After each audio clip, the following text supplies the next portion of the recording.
Papoter avec ses voisins tout en cuisinant, c'est devenu le passe-temps préféré de Mirana.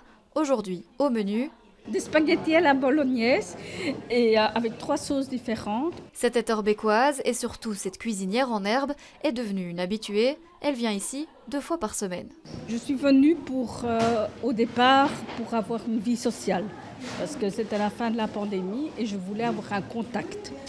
Et je voulais cuisiner et je voulais vraiment partager mon peu de savoir en cuisine. J'adore ce concept-là et c'est zéro déchet aussi. Et la tapenade, tu peux mettre dans 3 petits bols et au frigo et on les mettra une chaque par table.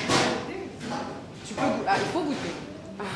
Dans ce restaurant, on se sent comme à la maison et pendant que certains cuisinent et mettent la table, d'autres viennent déguster les plats préparés par les apprentis cuisiniers. C'est le cas de Dora. Après être passée devant le restaurant à plusieurs reprises, elle s'est enfin décidée à passer le pas de la porte.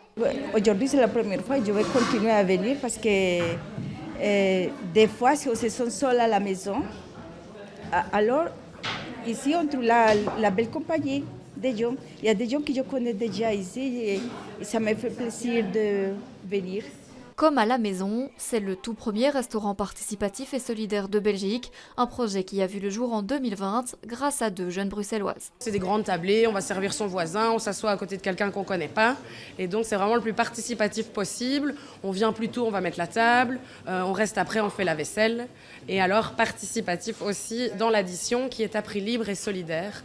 Ici on veut vraiment rendre l'alimentation durable, accessible à tous. Donc chacun paye ce qu'il veut en fonction de ses moyens. Le restaurant est ouvert du mardi au vendredi ainsi que le dimanche. Tout le monde est le bienvenu, à condition bien sûr de faire sa vaisselle avant de partir.